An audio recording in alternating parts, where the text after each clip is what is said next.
Don't say thank you at the end of your speeches. The purpose of your speech is not for you to feel grateful. It's for your audience to make a change. Therefore, the end of your speech must be centered around how you inspire your audience to make that change. If the 2010s get remembered for one thing, it'll be disappointing ends to TV shows. I sat through so many shows that had built up great characters, these fantastic narratives, How I Met Your Mother, Game of Thrones, Breaking Bad, and it reached an anticlimax. And they'd done so much work to set up the finale, and then the plane crashed right at the end of the runway.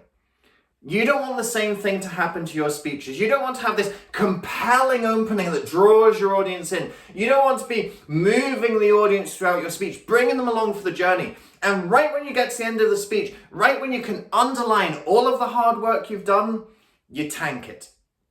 So in this video, I'm going to share with you 3 ways you can make sure that you end your speech on a high, that make sure all of the hard work that you've done so far in the speech doesn't go to waste, and giving you the best possible chance to leave your mark and leave your legacy with the audiences you speak to.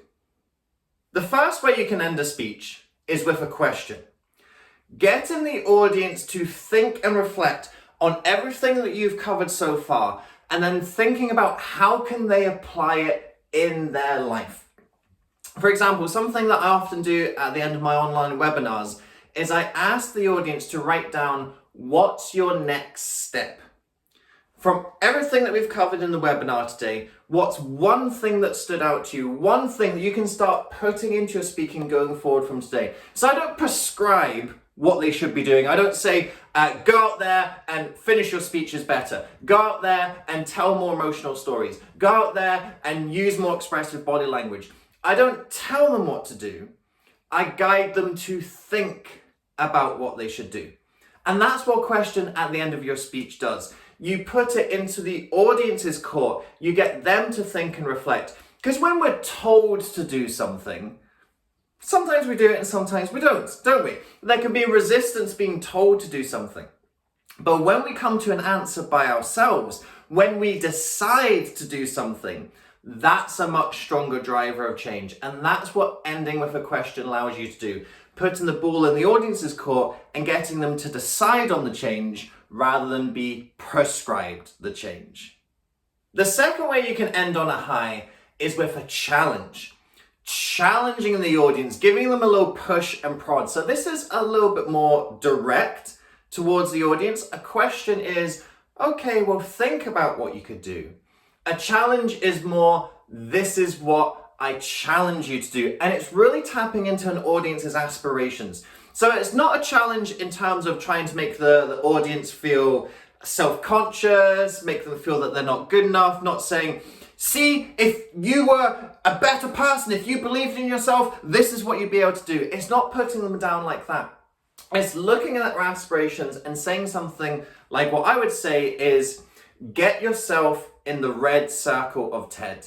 So that is talking to their aspirations. Many people who are wanting to be better speakers fancy themselves to do a TED Talk. So by the end of the speech, I'm going, well, get yourself in the red circle. What are you waiting for? Start thinking and planning for what your TED speech is going to be. What are the events you're going to look at? So driving people on towards their aspirations. It's more directive. It's more action focused. It quite often gets called a call to action as well. I prefer the idea of a challenge because it's pushing people out of their comfort zone. I could give you a call to action, go and make a peanut butter sandwich. That's a call to action, right? But it's not particularly challenging you. And what great leaders do is they challenge people to be better. They challenge people, push new frontiers, reach new heights. And if you want to end on a high, if you want to have an impact on your audience, you don't have an impact on your audience by telling them to do more of the same. You have an impact on your audience by telling them to do something different and better. If you're looking to deliver more memorable speeches and leave a greater impact on your audiences, and you're looking for more help for how to craft and put together those speeches, then my online course, Amplify, Spark Your Speeches, can help you. This is a one-stop shop covering all the different aspects of public speaking you need to know about. Everything about what you say and how you say it, and how that creates memorable and meaningful speeches for the audiences that you deliver to. This is a 12-month program, online course. It's all pre-recorded workshops, so you get the live experience, but you get to do it in your own time. Now, to be a member of the program, there's either an annual payment of $297, you pay it all up front, you've got the 12-month program, and you've got it lifetime access. Alternatively, you can pay in monthly installments of $29 a month. You pay $29, 12 months, by the end of the 12th payment, again, you have access to the course for life. What I like to do is give people an opportunity to come into the program, see if it's going to be right for you and your speaking development, is offer that first month for a $1 trial. So you get to come in, experience the first months of content, see the program format, and see if it's going to be helpful for you and your speaking going forward. I've put a link to the online course in the description below. If you follow that link, click through, that'll take you to our information page. You can find out loads more about what the program is, what it includes, how it can help you. And to activate your $1 trial, if you click purchase, make sure you select the monthly option, and at checkout, enter the code YouTube.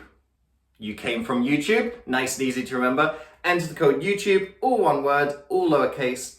That takes your first month's installment from $29 down to $1. Then you have access to the program. You can see if it's going to be right for you and your speaking development. You can cancel at any time during the process. I've now got one more tip to share with you about how to end your speeches on a high, and we're going to end this video on a high as well. The third and final strategy. This is high risk, high reward. This is why I'm leaving it to the end. I wouldn't say that this is the first place you go to when you're thinking of how to end your speech. This is a bold strategy, but I often think that with boldness comes the best results. The third way to end your speech on a high is to finish with a joke. I remember when I won my first national public speaking competition, I made a joke at the end of my speech. And you've seen me tell this in other videos and other places, so I won't go into all the details here. But basically, I took a risk, and that joke could have totally flatlined. It was a little bit risque, and I delivered it, and I could have got crickets. And I know that if I had got crickets, I would not have won that championship. However, when I delivered the line and the audience burst out laughing, I think that's when the judges put first place. Now, of course, that wasn't the only reason why they made the decision. There was other good components, but that was what stayed in their memory after I'd finished delivering it. And that's the importance of a joke. If you finish on a joke and you put people into that positive place, giving them that positive experience and that positive memory, what happens at the end of a speech is more memorable than a lot of the stuff in the beginning. So even if you didn't necessarily land everything throughout your speech, if you really nail that ending with a funny joke, people remember that you made them feel good. And they will remember that experience a lot more than they might remember the actual words that you said. That is the power of humor. When you leave people with that positive experience, that positive emotion, that lasts a long time in the memory. If you execute. Now, of course, if you deliver the joke and it flatlines, well, what memory are you leaving the audience with? They're going to remember, oh yeah, they were a bit weird, they were trying to be a bit clever and it didn't really come off. So of course it's a risky strategy. It's an advanced strategy, but if you execute it correctly, boy oh boy, can you finish your speech on a high. So thank you for listening to this video. Wait, no, I'm not supposed to do that. What can you take from this video that's going to help you to finish your speeches on a high? Go out there and leave a greater impact on your audiences, and you won't do that by saying thanks for listening.